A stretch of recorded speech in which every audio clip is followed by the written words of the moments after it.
Alright, so in this video, I feel like exploring. There's something that I was having a conversation with my partner about the other day, and it was specifically in regards to. I feel like at this point in my life, something that I've come to understand is that, like, everything, all these ideas that we were raised with, were just not true. That's like one of the most profound awakenings someone can have. It's like, all right, well, you've been lied to. It's like, oh. So then it kind of throws you on this trajectory of, pursuit of truth, pursuit of all that stuff. And it's very interesting to be here because it makes me even more, what's the word for it? I feel like running, like I'm on fire towards fulfilling knowledge, right? Here's what's interesting about a person, and that is that depending on how they're brought up, depending on how they're raised and how they're conditioned, they're going to experience life in a very specific way, right? And whatever it is that's familiar to them, they're going to likely continue a trajectory moving forward of that.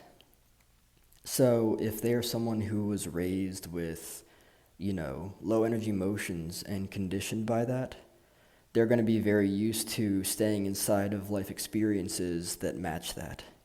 And of course, like attracts like, right? Your energy, depending on what your energy is going to bring into your life what it brings into your life. Again, we don't get in life what we want. We get in life a reflection of who and what we are being. It's all a matter of being, because being, the energy, that's what this is.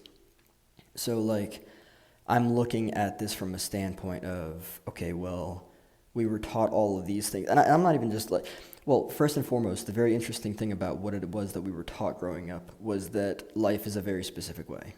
And people are a very specific way.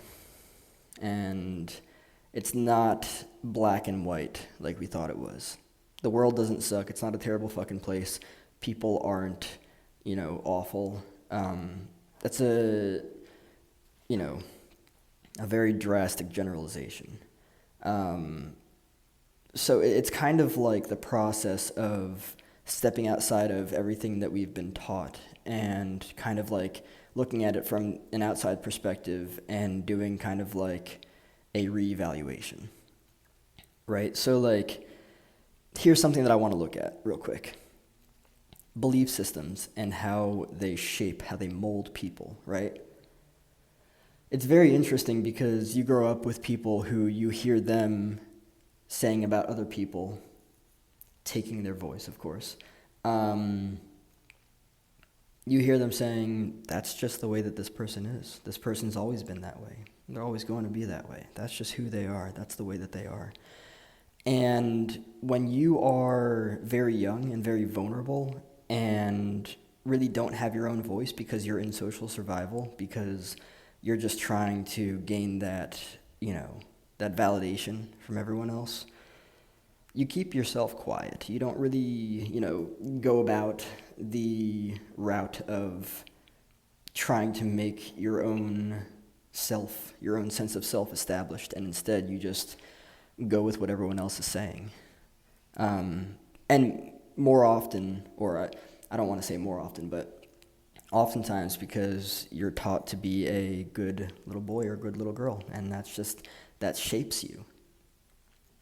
So really what I'm diving into now is this understanding that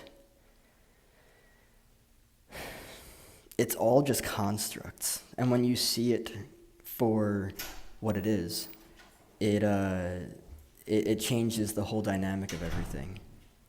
And it's very interesting how that shifting of perspective can profoundly change one's life. And that's what it is that's very interesting to me. So for me specifically, here I am catching myself about telling the story of my past, because what I'm doing right now is consciously molding myself into someone who consistently tells the story of his future Of course, from a conscious standpoint, not from a standpoint of, oh, well, it's always been like that in the past, so this is the way that's going to be in the future. My destiny is set in stone based on my past. No. No. Um, I am consciously taking the time to recognize what it is in fine detail that I want for myself moving forward. And I'm not allowing myself to get caught up in past ideas for who I am, what I'm supposed to be, what life is supposed to be, right?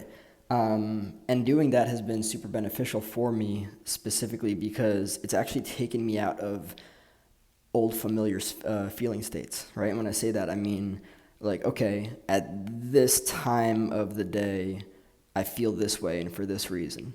No, scratch that. Um, and then just kind of correcting myself from there and going from there. It's a very interesting thing, and the way that it transforms your experience of life is very interesting. Now, when you look at it from the standpoint of, oh, well, this is just the way that that person is, this is the way that they've always been, this is just the way that I am, I've always been this, no. Again, tell the conscious story of yourself, or you're just going to be working with something that is familiar to you. But whatever story you tell consistently is what your life manifests into. Again, whatever story that you tell of yourself consistently is what your life manifests into. That's just the way that that works.